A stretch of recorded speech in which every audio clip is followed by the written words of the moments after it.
Agora, oficialmente, boa noite a todos.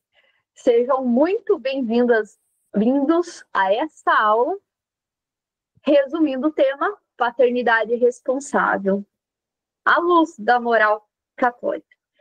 E nós temos hoje aqui, eu nem vou ousar fazer o currículo dele, vou pedir para ele se apresentar depois.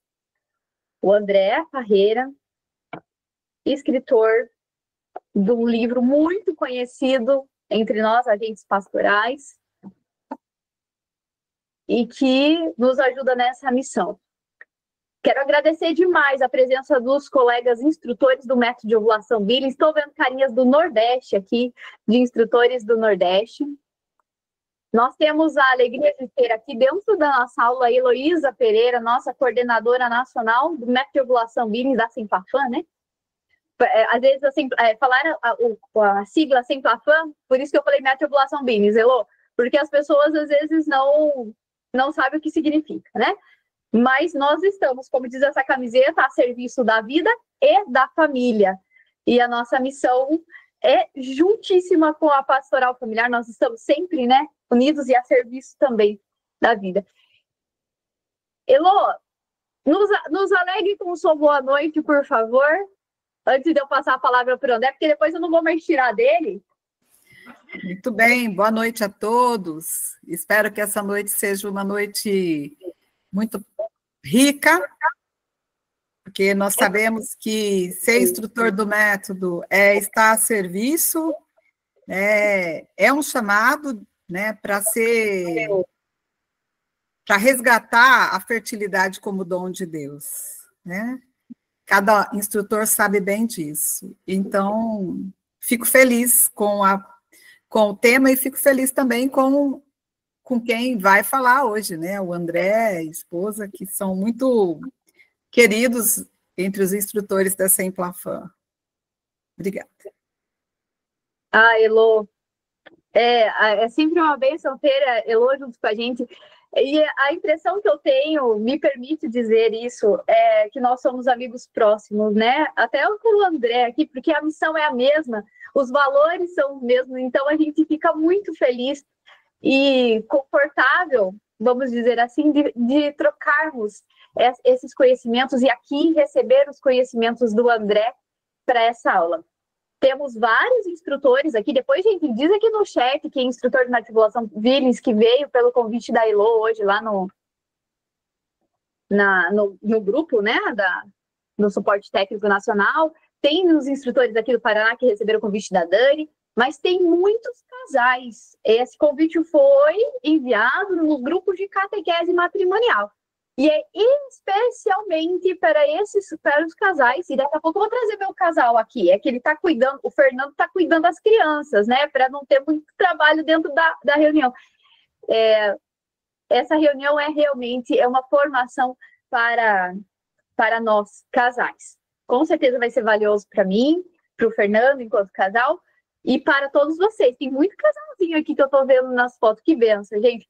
André, por favor, obrigada por estar aqui e se apresente para nós e já pode iniciar a nossa formação, que estamos todos muito ansiosos. Boa noite, meus amigos.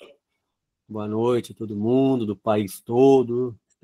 Geralmente também tem gente até de fora do país. A Karina logo vai chegar.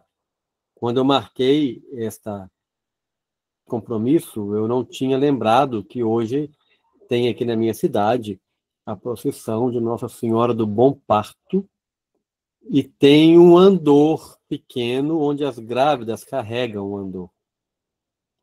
E ela está lá, mas já ela vai chegar para participar com a gente também do andamento deste encontro, né? Uma alegria estar com vocês. A minha história tem a ver tanto com a catequese matrimonial, quanto também com o MOB, né? Eu cheguei na pastoral familiar por causa do MOB, é uma outra história que eu vou contar depois também, né? E envolvido com o MOB, aprendendo o MOB, então aí que nos chamaram para a pastoral familiar. O principal objetivo na época era fazer as formações, as palestras para divulgar o MOB. e acabou que a gente entrou na pastoral, isso tem quase 30 anos, né, 28 anos, 27 anos, e nos levou a conhecer todo o restante, toda a demanda que existe na pastoral familiar. Tanto é que no nosso livro Matrimônio, nós citamos desde a primeira edição o site da Semplafan, né? Sempre colocamos no livro como uma referência para as pessoas buscarem a formação, porque o livro não ensina método, nós sempre falamos isso com os instrutores, né? Nós da catequese temos que despertar as pessoas e indicar para o instrutor. É isso que nós fazemos o tempo todo, é despertar. Olha, gente, existe isso, é interessante, a igreja recomenda, e quer aprender? Está aqui o site, procura o instrutor, procura na sua diocese. Então, nós sempre temos esse cuidado, e assim está lá no nosso livro, o site do Semplafan, o comentário e a recomendação que todo mundo conheça o MOB de fato. Então, nós estamos aí na pastoral familiar, na formação de casais, já há quase 30 anos, desde que nos casamos, ficamos mais firmes, mas antes já éramos de grupo de paróquia, grupos de oração, temos 27 anos de casado, temos 7 filhos nascidos, vai nascer o 8º em outubro, né? E temos 9 que estão no céu rezando pela gente, que na gestação foram para o céu.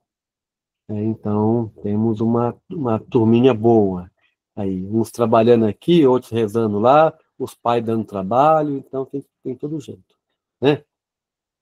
Então, e aí estamos aí nessa caminhada de pastoral familiar, de formação de casais há muitos anos, temos alguns livros publicados na área de matrimônio e família, e vou falar hoje, durante a formação também de alguns materiais, né? Hoje, este apostolado da catequese matrimonial já atinge mais de 15 países, sendo usado em paróquias de vários locais, o livro circula em inglês, espanhol, até na África e na Ásia.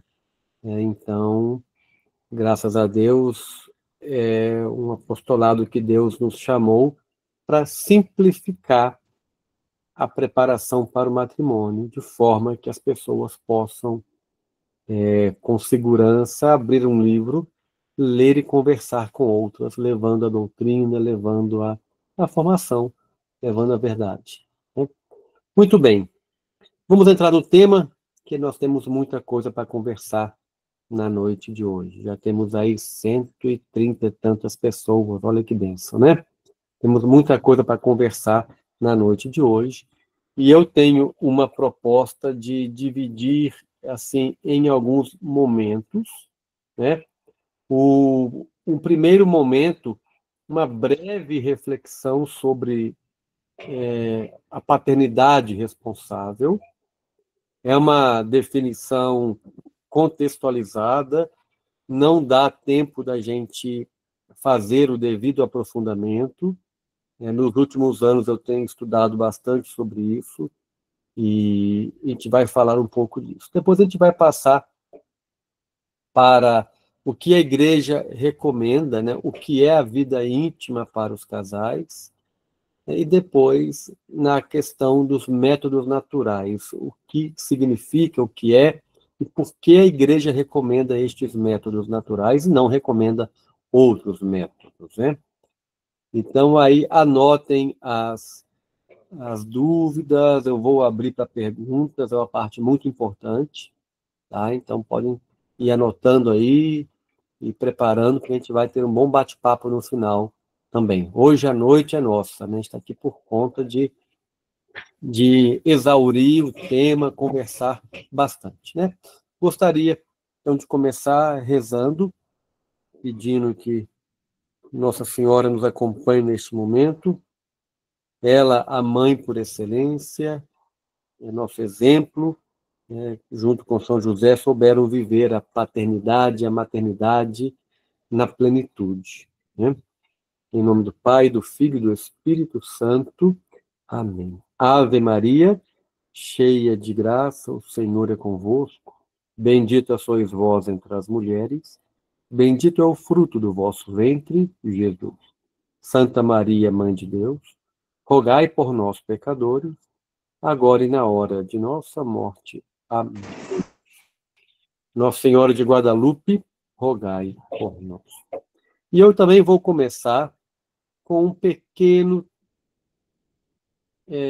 alguns versículos de um salmo bem conhecido, né? Estou aqui já apresentando. É um salmo que nós já rezamos várias vezes, certamente, na missa, ou nas meditações pessoais. O Salmo 126, que no versículo 3 ao 5 traz para a gente: Vede, os filhos são um dom de Deus. É uma recompensa o fruto das entranhas. Feliz o homem que se encheu a sua aljava. Vou ler de novo para a gente pensar novamente em cada palavra. Vede, os filhos são um dom de Deus. É uma recompensa o fruto das entranhas. Feliz o homem que assim encheu sua aljava. Então, aljava, aquele pacote, aquele saco do guerreiro carregar as flechas, né? Então, os filhos como dom de Deus.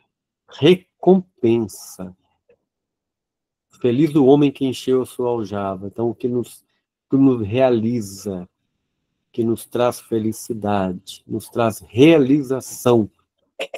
Será que o mundo acredita nisso? Será que é isso que o nosso mundo acredita? Os filhos como dom, como recompensa, como realização para nós? Eu começo com essa reflexão para a gente lembrar o que a palavra de Deus fala para nós sobre os filhos.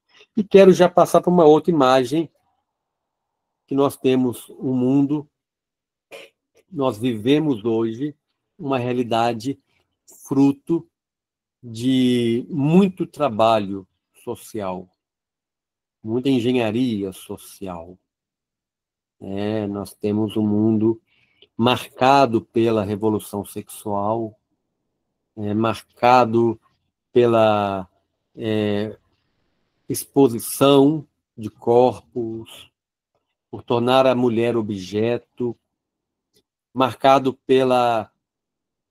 pelos meios de comunicação, que, além de todo o bem que faz, como estamos usando agora, né, claro, mas também nos trouxe desafios enormes, né, para lidar com, que eles também propagam o que não presta junto, né? Um mundo onde a contracepção chegou para destruir relacionamentos, destruir vidas, destruir plano de Deus. Um mundo que prega o sexo, o prazer, a droga, o prazer livre e totalmente sem compromisso, né? Com a inversão de valores, né? De casais que querem se realizar com seus pets, né? Ao invés de se realizar com seus filhos. Eu acho que no futuro aí alguém vai propor uma mudança da Bíblia, né? Deve colocar lá: os pets são a realização do casal, são a recompensa do casal. Do jeito que já vão as coisas, eu acho que a gente corre um sério risco de ter em breve uma Bíblia politicamente correta, né? Falando aquilo que a gente já não vai poder falar, acho que nem a Bíblia vai poder falar também. Neste contexto, meus amigos, de reflexão, eu quero trazer também para a gente essa questão de que nós, fiéis católicos, né, que buscamos a verdade, para nós é preciso recolocar a vida íntima no lugar sagrado, né, conforme ela criou. A vida íntima é parte do plano de Deus, ela tem toda a sacralidade, a vida íntima com os seus efeitos, seus frutos, o prazer, ela tem local sagrado para um filho de Deus, para um casal filho de Deus, para um casal cristão. Então, este é o nosso trabalho também. Ajudar a recolocar nos trilhos, né, aquilo que está saindo dos trilhos há muito tempo, ou já saiu, depois da Revolução Sexual, principalmente, nós perdemos a nossa referência, né? Então, é preciso voltar. Então, quando a catequese matrimonial traz lá aquele capítulo sobre a sexualidade, é um trabalho para mostrar a dignidade, mostrar a sacralidade, mostrar a beleza da vida íntima como ela é, de fato. E avançando um pouco mais nessas ideias, né, nós chegamos na nossa doutrina. Por falar em vida íntima, temos que lembrar sempre do significado dessa vida íntima, né, que é a união do casal, né, essa intimidade, essa união do casal, que a nossa doutrina nos traz com grande clareza, que é um duplo fim, né? O matrimônio tem um duplo fim que se torna concreto nessa intimidade do casal.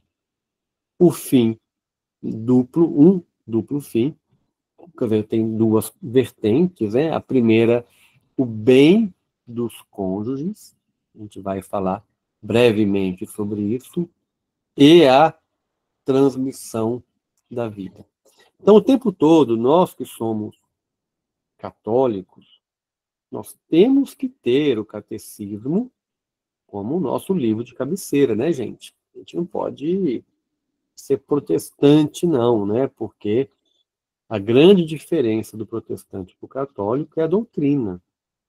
Uma das grandes reivindicações que Lutero fez lá em 1517 era somente a escritura, ou seja, joga qualquer interpretação para lá, joga qualquer doutrina, somente a escritura, e outra, a livre interpretação da Bíblia. Então, quem quer somente Bíblia, mais nada, e quer interpretá-la livremente, livre da sabedoria da igreja para interpretar para mim, quem quer essas duas coisas, olha lá, acho que está beirando lá a fronteira do perigo entre ser um católico ou um protestante. É claro que a Bíblia tem mensagens pessoais. A Bíblia fala para cada um de nós. Na nossa leitura orante, no nosso diálogo com Jesus, também a palavra, mas para questões gerais, para normas morais, quem interpreta a Bíblia para nós é a igreja. Isso que é a doutrina. É a Bíblia aplicada, é a lei natural interpretada para questões gerais. Então, a nossa doutrina, o nosso catecismo nos diz que a união no matrimônio, né, ela realiza com um duplo fim. O matrimônio tem um duplo fim. O bem dos cônjuges e a transmissão da vida. Vamos ver um pouquinho cada um desses, o que é. Né? O primeiro, bem dos cônjuges. A gente pode olhar essa palavra bem no catecismo também por dois olhares que se completam. O olhar do bem terreno, porque faz bem para a gente, aproxima o casal, gera bem-estar, fortalece o relacionamento do casal. Hoje a ciência estuda os benefícios da vida íntima, do sexo. Então, tudo isso tem também o bem material, o bem terreno, mas também tem o bem eterno, né? O grande bem. Qual é o grande bem que a gente quer para a nossa vida e para quem a gente ama? É chegar ao céu? Este é o grande bem. Então, o matrimônio também serve para o bem eterno do casal, para ajudar o casal no caminho da santidade. Né? Tanto é que nos diz o catecismo que a união do casal é um penhor de comunhão espiritual. Né? Penhor é uma garantia. Então, ele mostra que aquele bem material, a união dos corpos, a entrega do casal, mostra que também há uma comunhão espiritual, que é mais profunda ainda. Então, o bem dos cônjuges tem o bem terreno e o bem eterno. Então, o primeiro aspecto, lá do duplo fim, o bem dos cônjuges. Faz bem em todos os sentidos. Mas não é só isso. Mas isso é importante para o casal. Até no nosso livro da catequese, nós trazemos aquela afirmação do catecismo lá do ano de 51, onde o Papa Pio XII fala que foi o próprio Criador, foi Deus, quem estabeleceu nessa função, essa de geração, a união sexual, que os esposos experimentassem prazer e satisfação do corpo e do espírito. Olha que bonito. O próprio Deus planejou que o casal tivesse o bem terreno e o bem eterno nessa relação, que tivesse satisfação do corpo, o que aproxima o casal, ajuda, aumenta o encantamento, o interesse, fortalece a união, e mais uma série de benefícios que não dá tempo de falar aqui, mas que hoje a ciência tem descoberto, e também a satisfação do espírito, a entrega integral. Então, ok, essa questão de entrega de bem material, de entrega dos corpos, o bem dos cônjuges, nós temos este benefício. Tanto é que a igreja, sempre, a Bíblia e a igreja sempre valorizou esta entrega humana, esta entrega corpórea do casal. No Cântico dos Cânticos, como aqui em Provérbios, nós temos exaltada essa entrega corpórea. Não é de se desprezar. Não podemos ser maniqueístas, né? Maniqueísta é aquela heresia lá de Manique, tudo que era do corpo não prestava, só aquilo que era espiritual que valia a pena. Não, mas Deus nos fez com corpo, Deus nos fez neste mundo, embora transitório, embora passageiro, Deus nos fez aqui, e neste momento aqui, isto tem valor para a gente. Nós temos que saber orientar este momento aqui para chegar lá, para chegar no céu, mas enquanto estamos aqui, este momento tem valor para a gente, é importante, e tem significado para a nossa vida, e nos ajuda a caminhar para Deus também. O prazer que nós temos na vida conjugal nos ajuda tanto o casal, quanto na caminhada para Deus, a aproximar, fortalece. Olha que bonito, lá no livro dos Provérbios. Seja bendita a tua fonte e alegra-te com a esposa da tua juventude. Corça querida e gazela graciosa, suas carícias te inebriem em todo o tempo e te alegre sempre no seu amor. Olha, uma expressão do encantamento humano, da entrega, de ficar embriagado um pelo amor do outro, os efeitos da entrega corpórea, talvez está falando aqui da êxtase, do orgasmo, mas é algo perfeitamente humano que Deus criou para fortalecer o casal. Daí, nós temos que lembrar uma outra dimensão. Nós falamos do bem dos cônjuges, temos que ir na outra dimensão. Daria para ficar aqui uma meia hora falando do bem dos cônjuges, né? Há tanta coisa bonita que a gente pode falar da entrega do casal, mas temos que seguir e falar aqui da transmissão da vida. E aí algumas pessoas costumam questionar a gente. Falar, olha, casamento não é assim para ter filho, não. Casamento não é.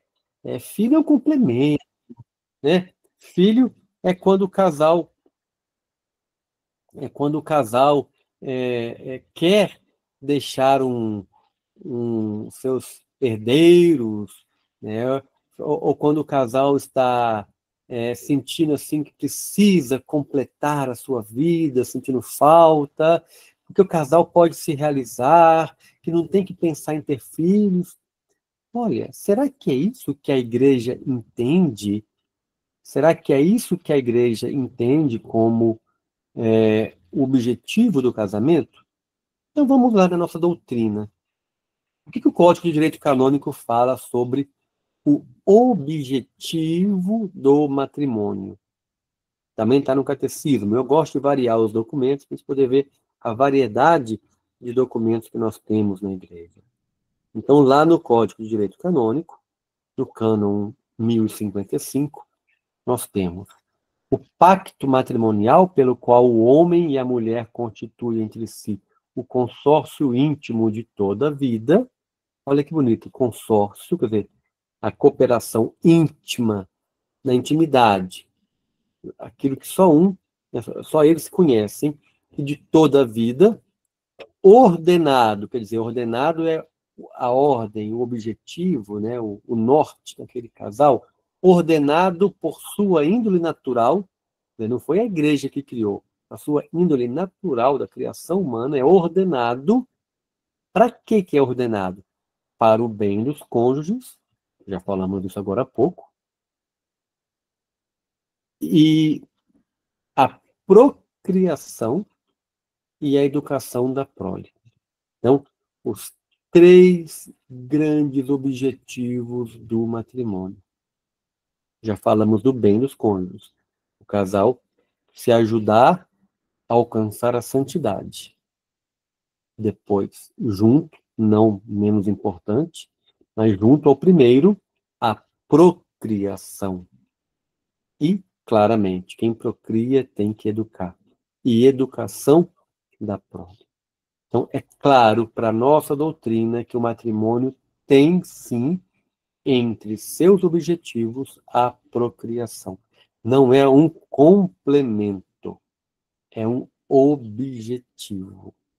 Então, por aí, a gente já consegue pensar que quem não admite a ideia de ter filho, quem não quer ter filho, também não pode casar, porque eu vou querer algo que eu não concordo. O casamento prevê o objetivo da procriação.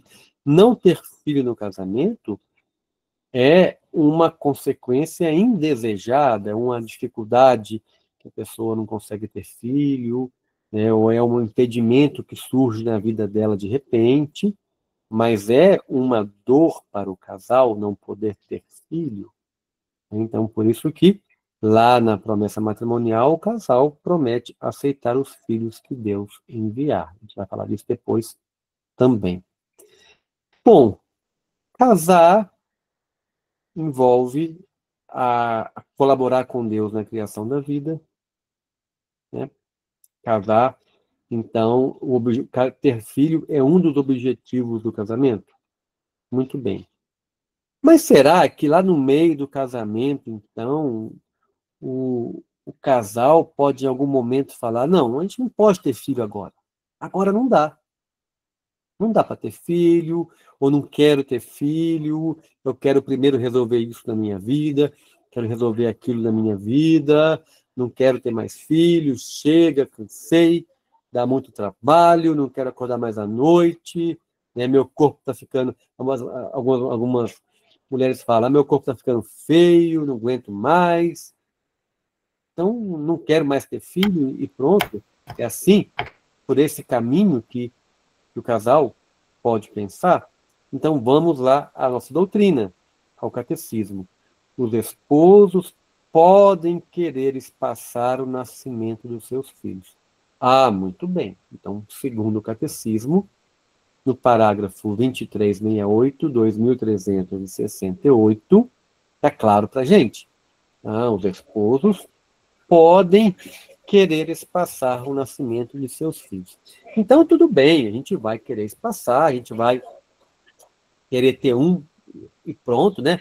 Vou dar um espaço de 20 anos entre um e outro, é fácil, vou querer ter um, daqui a 20 anos eu vou pensar em ter outro.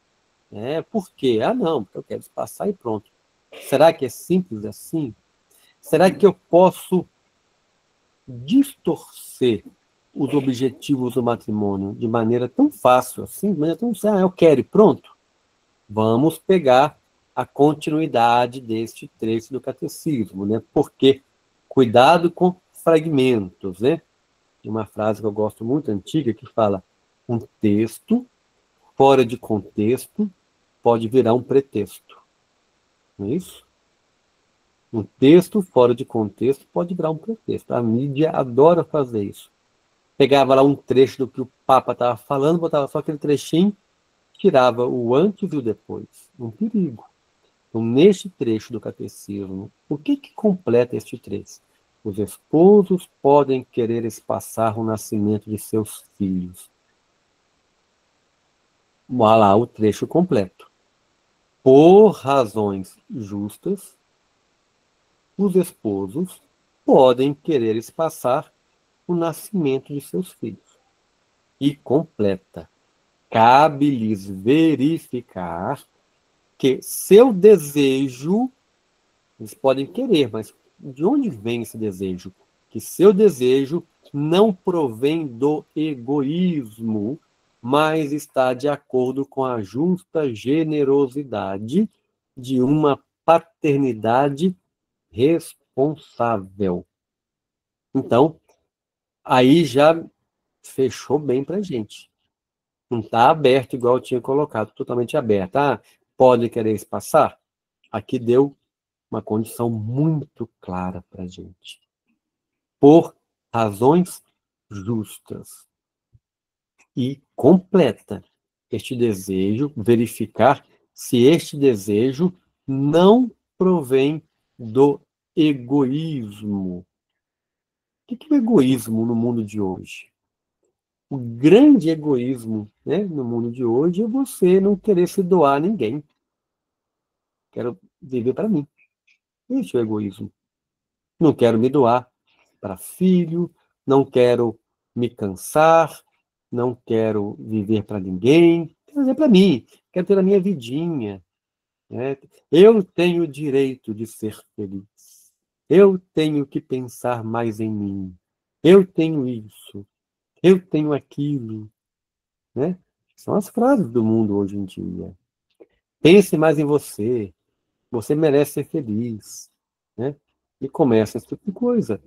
Que não foi o que Cristo nos ensinou de forma nenhuma. Né? Ele não pensou nele. Né? Então, a felicidade nossa, verdadeira, deve ser saber que eu estou me entregando totalmente. Isso me dá uma felicidade real. Né? Eu gosto muito de... parar a tela para a gente comentar. Eu gosto muito de comparar a vida matrimonial com a vida religiosa. Né? Então, eu tenho essa experiência na família. Eu tenho 2 filhas na vida religiosa. E quem entrega a sua vida para uma vida religiosa, para uma missão, um padre, uma freira, está falando que não vai mais pensar em si próprio. Vai pensar nos outros o tempo todo. Né?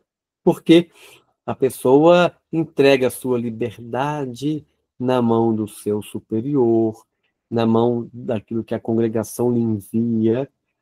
A congregação que elas estão está em 43 países. Aquela paróquia lá da faixa de Gaza, né, é da congregação que elas estão. Tinha freiras e padres da congregação dela lá.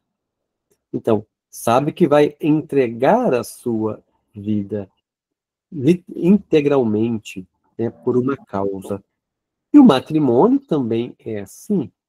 E uma das causas que o casal entrega a sua vida no matrimônio é entender o matrimônio como uma vocação, onde eu estou me entregando de fato por aquilo, né, que é o chamado de Deus, que é colaborar com Ele na criação da vida e tornar o mundo melhor. Né, quando Ele deu lá para a gente no Gênesis aquela ordem de cultivar e guardar o Éden, é cultivar e guardar é proteger e tornar o mundo melhor a cada dia, né? Hoje o nosso mundo tem que ser melhor a cada dia, seja com o bem-estar, o conforto, a tecnologia, um mundo melhor a cada dia, em termos de estrutura, né? Então, já mandou lá cultivar e guardar o Éden. Mas o grande compromisso era colaborar com Deus na criação da vida e educar essa vida, educar a prole. Isso é uma entrega do casal. Então, se o casal não vê como entrega, ele não faz. Se a freira não vê aquilo como doação, como entrega, hoje elas vão lá, cuidam de um monte de criança doente. Amanhã, tem mais. Depois de amanhã, vai ter mais. E ano que vem, de novo. E daqui a 10 anos, de novo. Né? Elas não se entregam para ser freiras somente por 1 ou 2 anos, 3 anos, não. Elas entregam a vida. E às vezes os pais querem se entregar para colaborar com Deus na criação da vida de uma maneira provisória, né? Ah, não, já tive 3 filhos. Chega, né? Se eu pensar em mim agora, quem nunca ouviu isso? Ou pior, quem nunca falou isso? Né? Não foi isso que Cristo nos ensinou. Então, a gente tem que pensar bem no que a gente promete lá no altar, porque olha a clareza da orientação da igreja para a gente. Vamos botar de novo aqui. Olha que clareza do catecismo para nós. Né? Por razões justas, eles podem querer espaçar. Tem que ver se esse desejo de espaçar não vem de egoísmo. E aí começa a definir para a gente, mas de uma justa generosidade e uma paternidade responsável. Então, começamos a chegar no termo da paternidade responsável. Assumir a vocação da paternidade e maternidade, com responsabilidade. Mas não é só a responsabilidade de dar comida para os filhos, botar na faculdade. A primeira responsabilidade é diante de Deus. Deus me convocou para colaborar com Ele na criação da vida. Eu estou sendo responsável, este meu dom, a paternidade e a maternidade, ou estou sendo egoísta? Estou sendo preguiçoso com isso? Então, o primeiro detalhe é esse. E daí, dentro desse contexto do catecismo, nós temos que sempre pensar de onde vieram essas definições tão claras do que é paternidade responsável. Vieram de um documento que foi feito justamente no olho do furacão da Revolução Sexual. Eu tenho um livro que eu conto a história desse documento. O livro se chama Paternidade Responsável e Humanae Vitae, o Profetismo de Paulo VI na Defesa da Lei Natural. É um livro fininho, é o livro mais fininho que eu tenho, que eu conto toda a história de como foi criada a Humanae Vitae. Ela levou 5 anos, a perseguição que o Papa Paulo VI teve. Né? Então, o documento que foi gestado foi feito no olho da Revolução Sexual. Mas é um documento super atual, por vários motivos. Primeiro, que ninguém oficialmente o revogou. Segundo, que ele está inteiramente dentro do catecismo. As citações do catecismo, a maioria delas sobre o tema, são copiadas da Humanae Vitae. Ele é a base dos trabalhos do Papa João Paulo II na teologia do corpo. A Humanae Vitae é a base da teologia do corpo, e o próprio Papa João Paulo II contava isso, tá? Relatado isso. E, recentemente, o Papa Francisco, na Amoris Laetitia, falou, acho que 4 vezes, da Humanae Vitae. Como aí ele diz, é preciso redescobrir. As pessoas andaram escondendo a Humanae Vitae pelos cantos aí, né? Botando embaixo do tapete para ninguém pegar. E o Papa falava, é preciso redescobrir a mensagem da encíclica Humanae Vitae de Paulo VI. Então, o que tem nesta encíclica Humanae Vitae? É ela que define para a gente esse que eu acabei de falar do catecismo sobre paternidade responsável. Então, alguns tópicos da Humanae Vitae, né, pequenos que eu trago para vocês aqui, só para aquecer o nosso coração aí, né? Ela começa falando muito bem dessa questão da natalidade. No parágrafo 7, ela nos traz que o problema da natalidade, como de resto qualquer outro problema que diga respeito à vida humana, deve ser considerado numa perspectiva que transcenda as vistas parciais, sejam elas de ordem biológica, psicológica, demográfica ou sociológica, à luz da visão integral do homem e da sua vocação, não só natural e terrena, mas também sobrenatural e eterna. Olha só, o Papa Paulo VI fala, deixa de ter visões parciais. O que é visão parcial? Olhar só se fica pensando se o mundo está muito povoado ou se não está, e nem está, isso era uma falácia que plantavam na gente, né? Ou uma questão particular aqui, de uma comunidade, uma questão psicológica de um grupo, eu tenho que olhar além. Eu tenho que olhar a natalidade, a geração da vida, à luz da visão integral do homem, ou seja, para que nós fomos feitos? E qual missão Deus nos deu? Olhar na visão integral. Não só natural e terrena, como aquele bem terreno, mas sobrenatural e eterna. Ou seja, pensar que gerar a vida é um ato também sobrenatural, é um chamado de Deus. Então, ele já começa a Humanae Vitae fechando o campo. Olha, nada de vistas parciais. Temos que pensar no que é o homem, qual é a vocação dele na Terra e para onde ele vai, que é o céu. Ele já começa definindo bem isso na Humanae Vitae. E ele vai falar, então, que o amor conjugal requer nos esposos uma consciência da sua missão de paternidade responsável. Aí ela define. Então o amor conjugal, eu tenho que pensar nessa paternidade responsável, sobre a qual hoje tanto se insiste justificadamente e que deve também ser compreendida com exatidão. De fato, ela deve ser considerada sob diversos aspectos legítimos ligados entre si. Então, a paternidade responsável tem que ser pensada em relação a processos biológicos, entender como acontece a vida, e o MOB tem um papel decisivo em orientar as pessoas sobre isso, entender como a vida é gerada, né, como acontece tudo. Depois, instinto e paixões, essa questão do controle das virtudes, dominar seus instintos, algo que o mundo perdeu, né, muito a partir da revolução sexual.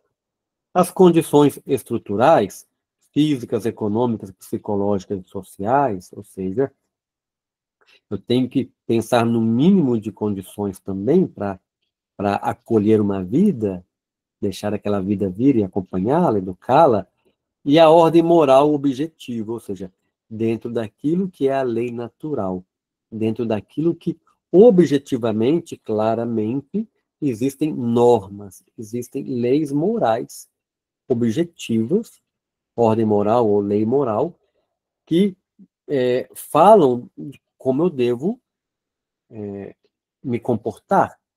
Não vale tudo, eu tenho que saber meus limites do comportamento. Então, o Papa Paulo VI vem colocando isso, que a paternidade responsável tem que ser vista sobre todas essas condições. Ou seja, eu tenho que olhar de forma integral. Tenho que saber que Deus me chama a ter os filhos, mas eu tenho que pensar como é que está a minha estrutura, tenho que dominar as minhas paixões e meus instintos. Então, o item 1 e 2 e o 3, e o 1 e 2 e 4. 3 também está dentro do trabalho diário das equipes do MOB. processos biológicos, saber se controlar, saber o sentido do ato sexual, o sentido do amor, saber os limites da técnica, até onde pode ir ou não pode, que é o item 4. Então, nós temos que ter uma visão integral disso aí. Então, a paternidade responsável é, primeiro, nessa ordem moral objetiva, a minha responsabilidade diante do projeto do Criador. Eu estou assumindo esse chamado com os pés no chão. Eu assumo um chamado sobrenatural com os pés no chão, sabendo que aquela prole tem que ser educada. Então, eu tenho que balancear as duas coisas, mas daquela maneira que o catecismo nos fala, com generosidade. Aí que é o difícil, porque a gente vive muito no egoísmo, né? Então, tem que pensar na generosidade. E aí, a Humanae Vitae traz para a gente essa questão da generosidade. Olha que bonito, ela fecha para a gente. Então, o que é paternidade responsável? Define para mim lá em um parágrafo. Não, eu não vou definir. A Humanae Vitae já definiu para a gente. O que é paternidade em um parágrafo? Em relação às condições físicas, econômicas, psicológicas e sociais, ou seja, toda a questão estrutural, já definiu tudo. A paternidade responsável exerce-se tanto com a deliberação ponderada e generosa. Ponderar bem é medir bem, avaliar bem. Generosa. Lembra do generosa? Lembra lá da vocação da freira. Se doa, sem preguiça. O pai sabe que vai ter que trabalhar mais. É generoso, se doa. Né? De fazer crescer uma família numerosa. Olha que bonito, tá? Na Humanae Vitae esse chamado. E quem puder fazer crescer uma família numerosa, mas também como com a decisão tomada por motivos graves, ou seja, se tiver motivos graves, algo que realmente me dificulta levar essa família numerosa adiante. Grave. Grave não é preguiça, grave não é medo de futuro, grave não é que eu não vou poder pagar faculdade particular para filho. Hoje a gente tem muita coisa. Não vou poder dar iPhone para filho, levar na Disney, né? Cuidado, gente. Por motivos graves. E com respeito pela lei moral. Olha, a lei moral é a minha maneira de viver, aquilo que a igreja me ensina, os limites da técnica, a gente vai ver depois a questão da contracepção, de evitar temporariamente, ou mesmo por tempo indeterminado, um novo nascimento. Então, em um parágrafo, a Humanae Vitae define para a gente claramente o que é a paternidade responsável. Vamos ver de novo, olha lá. A deliberação ponderada e generosa de fazer crescer uma família numerosa, como com a decisão tomada por motivos graves e com respeito pela lei moral, de evitar temporariamente, ou mesmo por um tempo indeterminado, um novo nascimento. E aí daria para vocês ficarem com esse parágrafo, escafuchando esse parágrafo para um lado ou para o outro aí. Por exemplo, aí não fala evitar definitivamente. Opa! Ou é temporariamente, é sempre temporariamente. Talvez por um tempo indeterminado, vai prolongar isso aí, um problema que eu não sei quando vai se resolver, uma doença que eu não sei quando vai se resolver, mas é sempre sem fechar as portas em definitivo. Em um parágrafo eu tenho a definição do que é a paternidade responsável na Humanae Vitae. E daí, a gente tem que... Eu vou por... Eu ia com... uma frase. Consegui. Paternidade... Acho que tem algum Humberto repetindo o meu. Isso, fechou. Paternidade responsável comporta ainda e principalmente uma relação mais profunda com a ordem moral objetiva estabelecida por Deus. Ou seja, ordem moral objetiva é a lei moral para que eu fui feito, o objetivo, assim, claro, assim, o dia a dia, né? É estabelecida por Deus de que a consciência reta é intérprete fiel.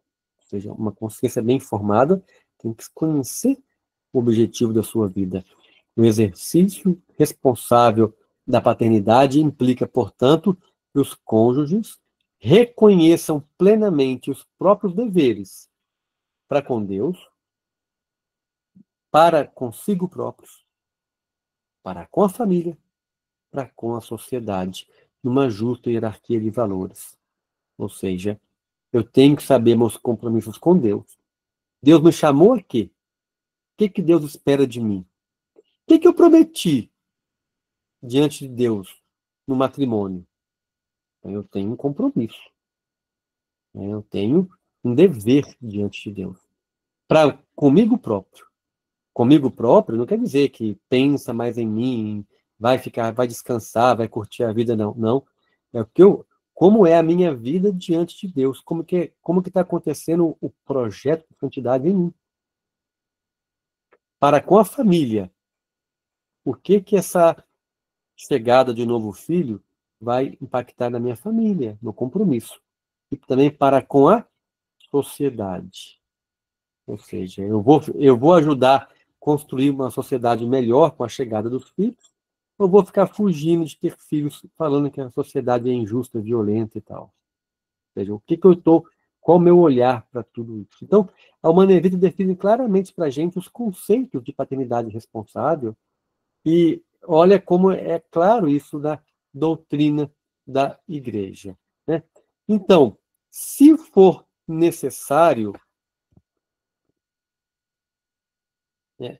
Então, quando é necessário, quando eu cumprir essa justa generosidade, quando eu fiz aquela deliberação ponderada que a Igreja nos fala aqui, quando eu tenho motivos graves, resolvi tudo isso, percebo que realmente eu preciso evitar uma gravidez. Então, o primeiro ponto é saber que o matrimônio tem todo esse chamado, o chamado para colaborar com Deus, a criar a vida, e que não atender a este chamado é um plano B com motivo grave. Tudo bem, fiz isso tudo, entendi, realmente preciso evitar, preciso dar um tempo, né? Preciso colocar em prática aí um MOB ou um outro método natural, preciso, né, evitar. De que forma que eu vou evitar? Né? Então, o que nos diz a doutrina? Vamos lá de novo, né, no Catecismo, no parágrafo 2363 também. Continuando aquele parágrafo que eu já li no começo, olha lá. Pela união dos esposos, realiza-se o duplo fim do matrimônio, o bem dos cônjuges e a transmissão da vida. A gente já tinha lido isso hoje. Aí continua. Esses dois significados, olha lá, bem dos cônjuges e transmissão da vida, estes dois, ou valores do casamento, não podem ser separados. Olha o que a doutrina fala. Eu não posso separar os dois. Pode ser que um não aconteça e o outro não aconteça naturalmente, mas eu não posso separar os dois. E qual a consequência disso, gente? Olha que coisa séria. Não sei se todo mundo que já leu isso no catecismo atentou para o que está aí. Sem alterar a vida espiritual do casal. E sem comprometer os bens matrimoniais e o futuro da família. Olha, não sei se todo mundo aí, tem muita gente que está habituado, já pensou nessa frase que está aí no catecismo. Olha lá. Não posso separar bem dos cônjuges de transmissão da vida. Não pode separar. Por quê? Se separar, vai alterar a vida espiritual do casal. Olha que tristeza. e comprometer os bens matrimoniais e o futuro da família. Bens são os valores do casamento. Quer dizer, o seu casamento passa a virar fake news, né? Porque você promete uma coisa e faz outra. Você está comprometendo o seu casamento. Você está vivendo só por um prazer. Você não está deixando Deus agir. Se você separa intencionalmente. E claramente compromete também o futuro da família, porque há um projeto de Deus que está comprometendo, está corroendo você. Quando você separa estes dois significados, estamos corroendo o projeto de Deus. Mas o que é separar significados? Se você tem o bem dos cônjuges, a parte do bem-estar, que une o casal, que faz bem, o lícito prazer do casal, tudo isso que é a parte do bem dos cônjuges. E do outro lado, você tem a transmissão da vida, a possibilidade de haver uma fecundação na relação sexual. Se você quer pegar uma parte e quer descartar a outra, por exemplo, se você coloca um preservativo, você está pegando a parte boa do prazer e descartando por atitude própria, é uma atitude ativa. Nós estamos separando os dois significados. Então, olha, se a pessoa toma uma pílula, a gente vai ver depois todo o mal disso aí, se ela toma uma pílula para não deixar engravidar, ou mesmo, por exemplo, faz lá o coito interrompido, que ela pega o prazer, mas não quer que aquele prazer gere um compromisso. Toda vez que ativamente nós separamos os dois, nós comprometemos a união matrimonial. Isso é muito sério, e aí nos diz o catecismo. Então, separar os dois significados significa tornar o ato sexual antinatural. O que é um ato sexual natural? É aquele que ocorre segundo o fluxo normal, o ritmo normal, que acontece as duas coisas. Acontece o bem, acontece o prazer, e não se fecha a geração da vida. O que é o ato sexual antinatural? É aquilo que, intencionalmente, eu descarto uma das vertentes desses dois significados.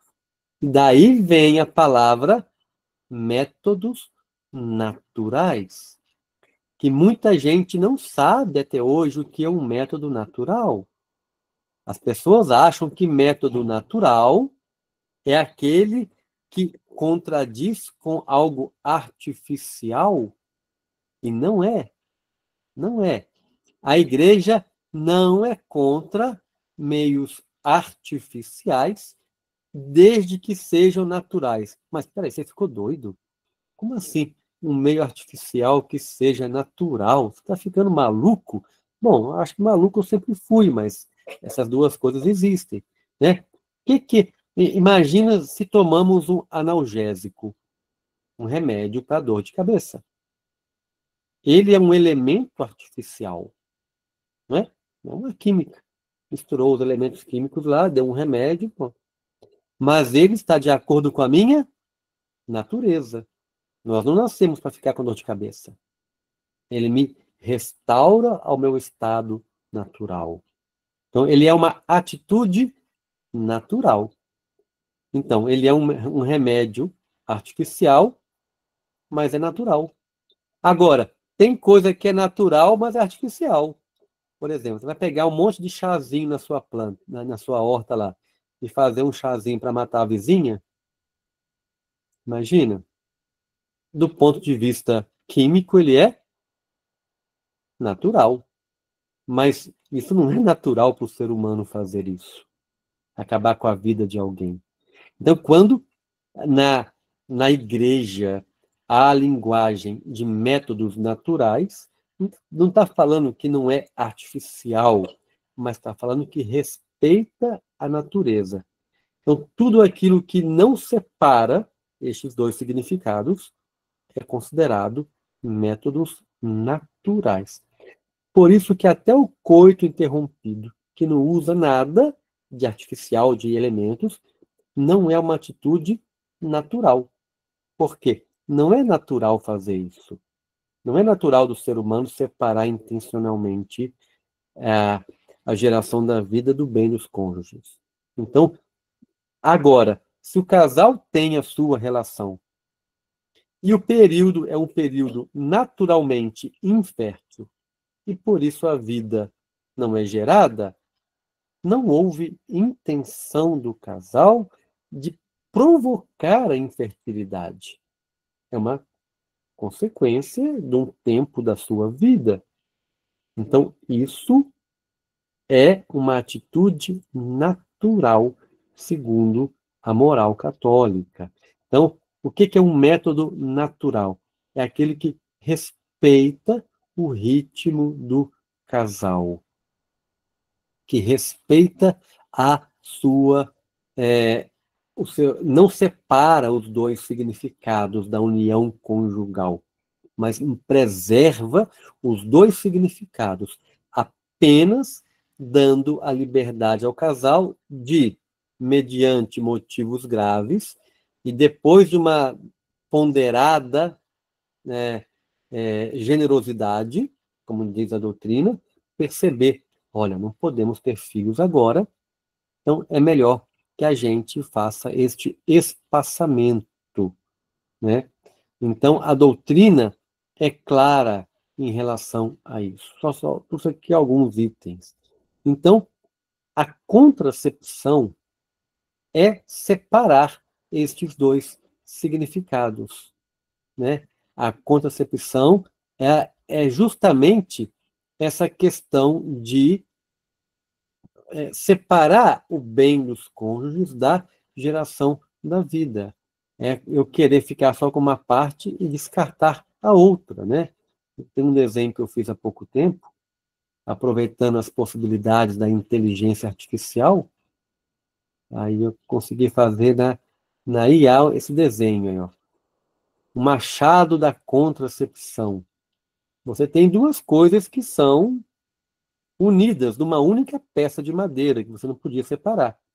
Unitivo e procriativo é uma única peça de madeira, você não pode separar, é um único pedaço, né? Então, a contracepção, ela separa o unitivo do procriativo. O unitivo é o bem dos cônjuges.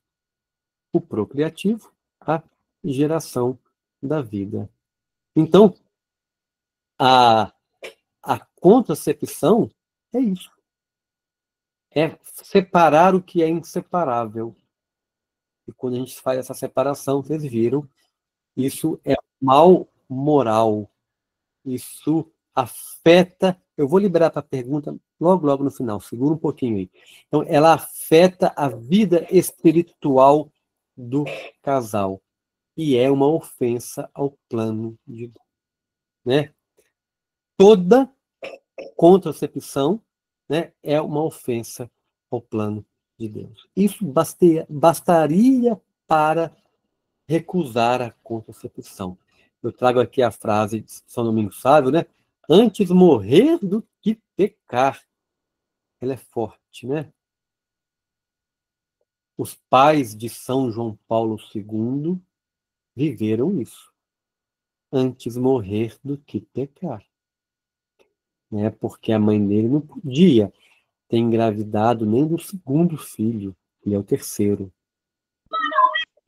Ela não tinha engravidado nem do segundo filho, e ela engravidou.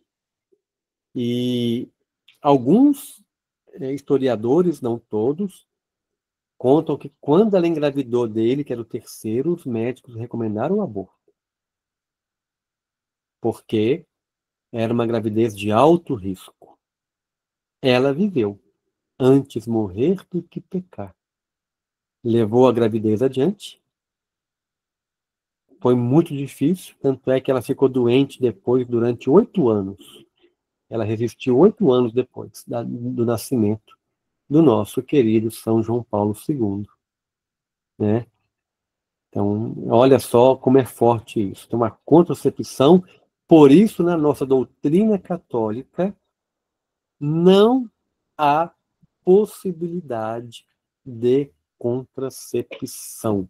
Não existe contracepção legítima na nossa doutrina católica. Ah, mas isso e aquilo, o padre deixou, etc. e tal. Eu não vou entrar em casuística, né?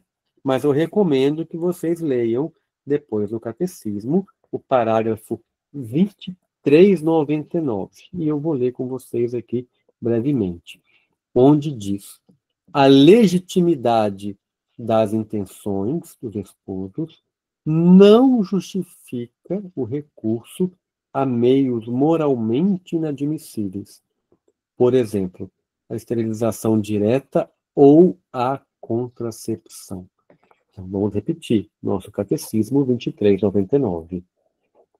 A legitimidade das intenções dos esposos não justifica o recurso a meios moralmente inadmissíveis, por exemplo, a esterilização direta ou a contracepção. O que quer dizer isso aqui? A legitimidade da intenção. A sua intenção pode ser legítima.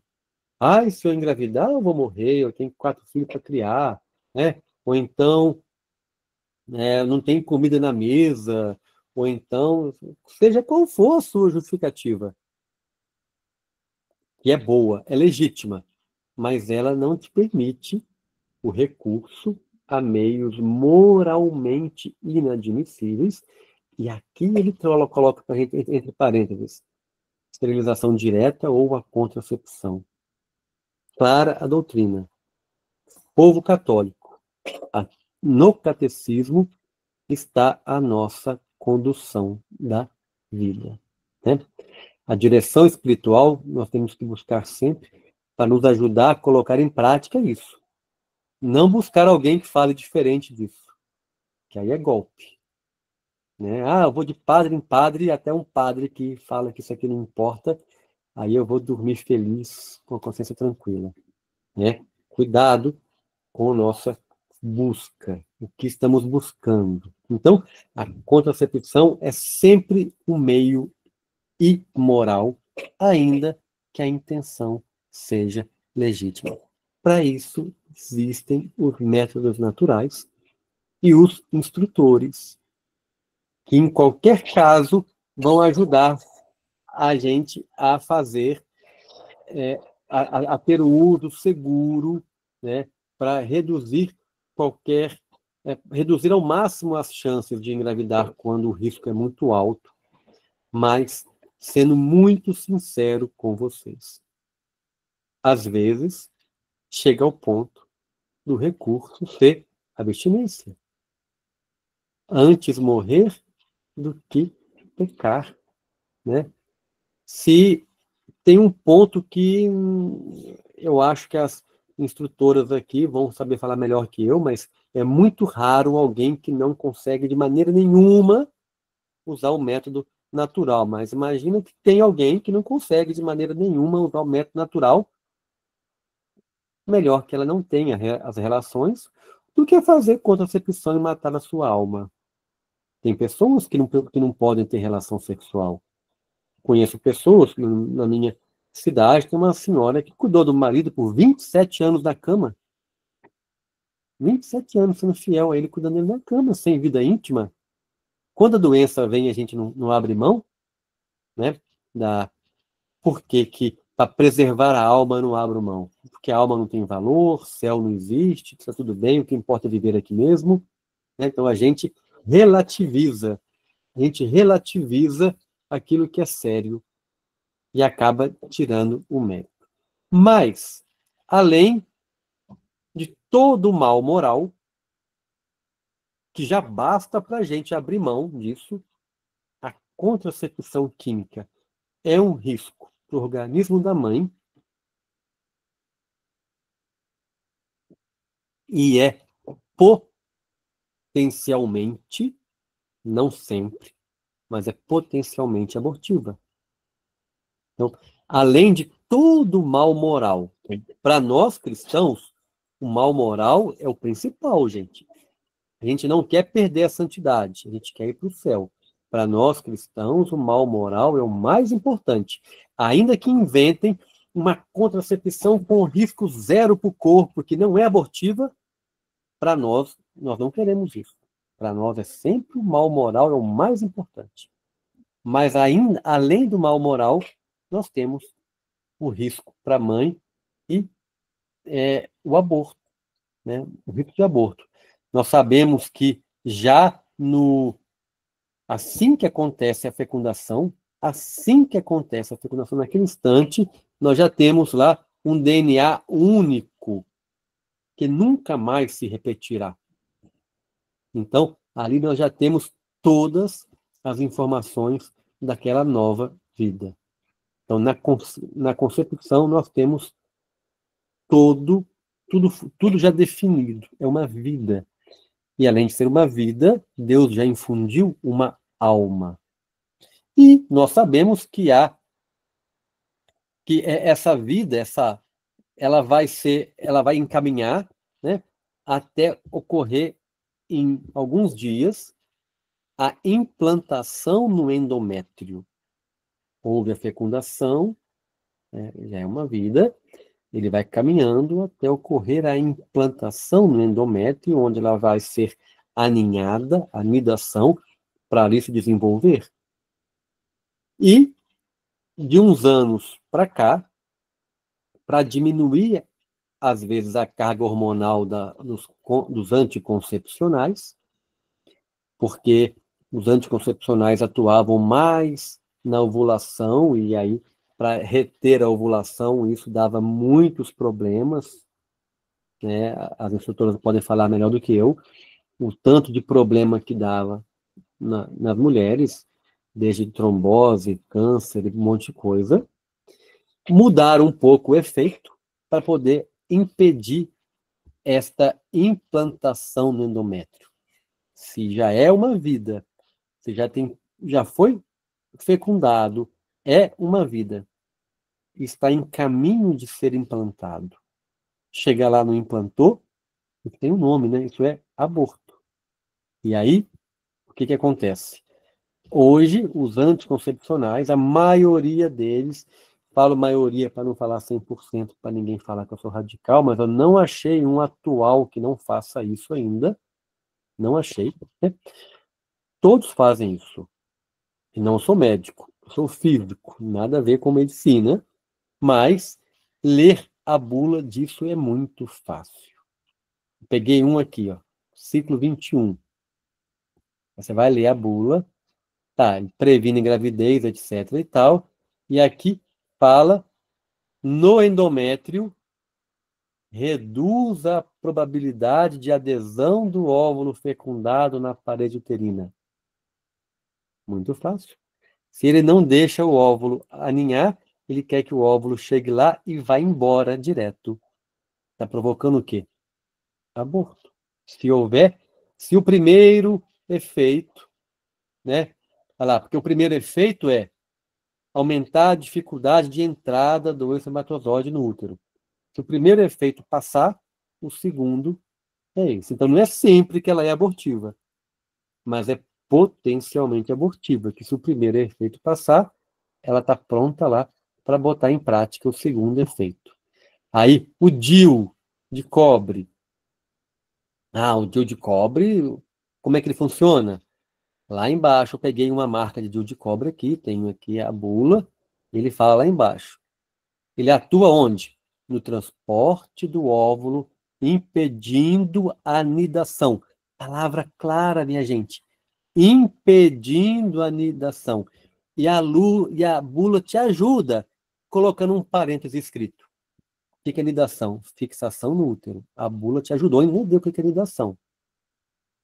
Fixação do útero no útero do óvulo fecundado. Então, o DIU de cobre faz o aborto. Mas meu médico falou que tem um outro DIU lá, um tal de DIU Mirena, que não é abortivo não, que você pode usar. Então vamos ver a bula do tal Dilma-Irena, para ver se o médico tá bom, né? Como funciona o Dilma-Irena? O Mirena tá lá, pega na internet a bula dele e tá, ó, previne a gravidez através do controle do desenvolvimento da camada de revestimento do útero endométrio, de forma que esta não fique suficientemente espessa para possibilitar a gravidez. Opa! Não deixou o útero ficar grossinho para não acontecer o que? A nidação. O óvulo fecundado chega, vai embora. Mais uma vida indo embora, né? Então, está muito claro, minha gente. Esse é o segundo efeito. Tem o primeiro efeito de afetar o movimento de espermatozoide, etc. Mas é um efeito. Então, eu estou querendo mostrar para vocês, a questão não é médica aqui, que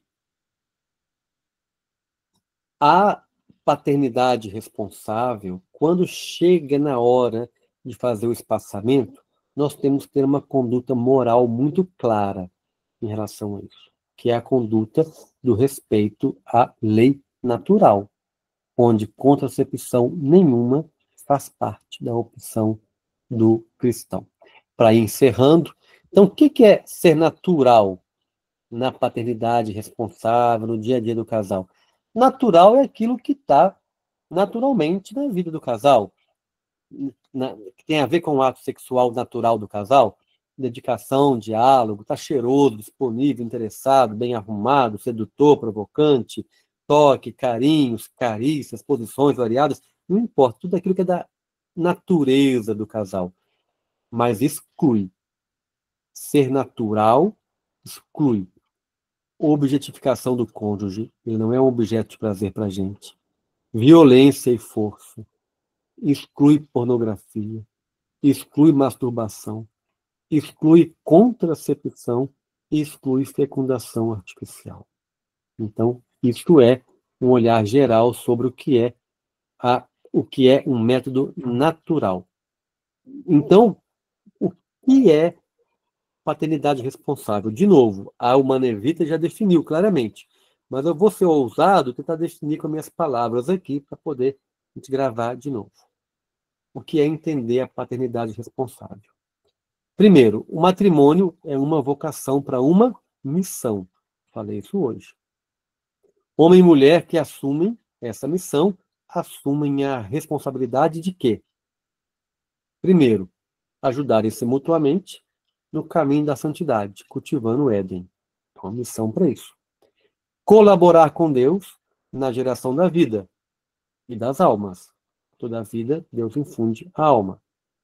Depois, e caso o casal entenda que existe a necessidade de evitar uma gestação, vem 2 pontos. Essa decisão seja tomada sem romper a conexão entre a dimensão unitiva e procriativa do ato conjugal, ou seja, métodos naturais. E que haja motivos graves. Lembra que está bem claro lá atrás nos documentos. E nunca razões egoístas, acomodadas ou comodistas. E que a escolha de evitar a gravidez seja vivida como algo temporário, nunca como uma recusa definitiva ao dom da vida. Né? Então, contracepção não, e por respeito aos planos de Deus, que é um mal moral. E se for pílula edil, também não pode ser pelo potencial risco dos abortos. Última coisa para a gente poder fechar e abrir para o bate-papo. 2 imagens. Para a gente poder falar se isso é só um planejamento ou é a ideia de uma paternidade responsável mesmo, né? A mulher olhando para o rapaz aí e pensando, amor, já faz 5 anos que nos casamos, né? Vamos ter nosso filho, mas no máximo um. No máximo um casal. E em seguida, você já faz vasectomia, pois a vida não está fácil e temos que cuidar da nossa carreira. Uma postura. A outra postura é ele falando com ela. Amor, os meninos estão ansiosos para ter mais irmãos, mas vamos ter que esperar um pouco até seu tratamento terminar. Pois uma gravidez agora seria risco para você e para o bebê. Olha, dois comportamentos diferentes. A medida da paternidade responsável é a dor, é o peso. Se evitar filho é um peso. Ai, tem que evitar agora, não tem outro jeito. Se evitar é um peso, estamos no caminho certo. Agora, se receber a notícia de uma gravidez é uma agonia, a gente está no caminho errado. Né? Então, só para terminar com uma frase de C.S. Lewis. Filhos não são uma distração que nos impede de fazer um trabalho importante. Eles são o trabalho importante. Né? Então, vamos abrir para alguns comentários. Antes de atender as perguntas, eu gostaria primeiro que o pessoal da equipe pudesse manifestar, se quer completar alguma coisa, completar tanto a equipe, como também a Heloísa, que está aqui com a gente, nos dando essa alegria. Né? Fiquem à vontade. E a Karina acabou de chegar agora há pouco, ela estava aqui acompanhando, para não, né? Então, está aqui conosco agora. Boa noite. Né? Boa noite, Karina. Que bom que você chegou. E eu vou aproveitar que a Karina chegou, eu vou colocar o Fernando aqui também do ladinho. Ele está fazendo as crianças dormir. Vai ser difícil. Aqui, ó. Boa noite. Quando tem os pequenos em casa, enquanto um trabalha, o outro precisa segurar. Não tem outra opção. A nossa rede de apoio somos nós mesmos. Então, hoje... Mas no final de semana vai ser inverso. No final de semana, a Mary está aqui. Nós temos um encontro de casais com Cristo. Eu falei, eu seguro as crianças e você faz a pregação. Então, é nessa divisão sempre, graças a Deus, né? E Deus vai permitindo. André, obrigada por tudo isso, por todo a clareza na fala. Eu acho que uma das maiores bênçãos, né, de te ouvir é que é muito claro, é muito direto. Não tem como te ouvir falando, né, e trazendo todo esse documento, o catecismo, encíclica Humanae Vitae, tudo isso, e ter dúvida sobre o que fazer, né? Só queria complementar quando você disse algumas mulheres realmente não conseguem fazer um método e, nesse caso, seria viável, obviamente, né, fazer abstinência. Tem muitos casos que a gente reverte, assim, ó. Tá muito difícil fazer um método de ovulação bíblica. Você é católica, precisa viver segundo, né, a doutrina moral. Tá muito difícil, então não vai fazer um método de ovulação bíblica. Precisa fazer abstinência. Mas na hora o método fica muito facinho. Eles conseguem, alguns, tá? Eu tô falando isso por relato pessoal aqui de usuárias que a gente atende. Então, é claro que o método ele exige um esforço, e muitos não estão dispostos a fazer esse esforço, mas quando você coloca o método ou a abstinência, elas veem que aquele esforço do método não é tão grande, pode acontecer. Então, eu tive por experiência muitos casos, assim, de pessoas que, claro, né, chegaram para nós se abrindo dessa forma. Nossa, tá muito difícil para nós, assim, então vamos conversar com o casal. Os católicos, né, porque aqui eu acredito que nessa aula só tenha católicos. Nós atendemos outras religiões também que daí não entendem e não seria compreensível para eles essa orientação. Mas para aqueles que se abrem para nós dizendo, eu não quero pecar, mas nós temos até uma mensagem aqui, eu acho que eu estava lendo aqui de uma mulher que falou sobre controle de natalidade, né, no pós-parto. E a gente não fala de controle de natalidade no método de ovulação bíblica, nós falamos de paternidade responsável, é diferente. As pessoas que precisam e que necessitam espaçar uma gestação podem recorrer, sim, a esse método que é eficaz.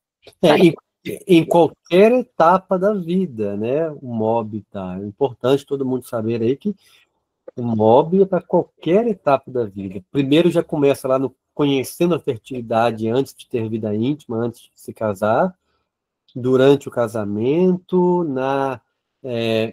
no pós-parto, na menopausa, né? Em todas as etapas da vida, o MOB ele vai ajudar o casal. Heloísa? Só para falar uma coisinha, que às vezes, né, a experiência como um instrutor, a gente percebe que o casal, muitas vezes, ele vem muito fechado, ele quer usar o método pensando numa contracepção e não tem espaço para a possibilidade de uma gravidez. E é muito interessante que, quando a gente começa a trabalhar, no começo é o primeiro ciclo, aí você olha a pessoa, tá super assim, tipo, eu não posso engravidar, não vou engravidar. E eu sempre digo, olha, se você não quer engravidar, você vai fazer as coisas direitinho, você não vai engravidar. E aí a gente vai trabalhando com a pessoa, vai trabalhando, no segundo ciclo você olha e a pessoa ainda está assim, desconfiada, achando que não vai. Mas, geralmente, lá para o terceiro, quarto ciclo, você começa a ver, assim, umas escapadas. E aí, às vezes, eu olho e falo assim, escuta, você não disse que você não quer engravidar? Porque eu já sei da resposta, né?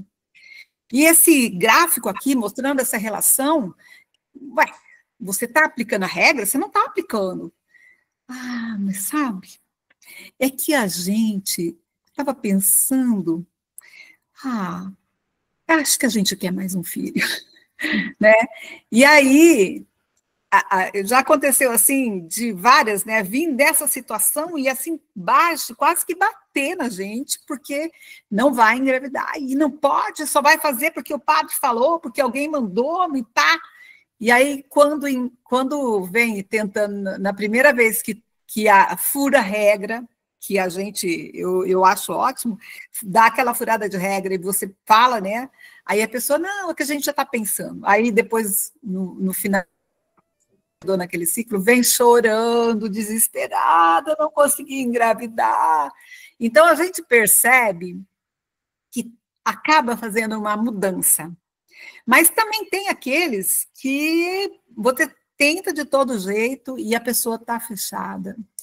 E aí é difícil você quebrar, sabe? Porque, assim, a pessoa tem que entender. Ela pergunta, mas eu posso, eu não posso? Eu digo, olha, para mim, sempre você pode. Nunca eu vou te dizer que você não pode. Você pode. A decisão, ela tem que partir de você, e você pode.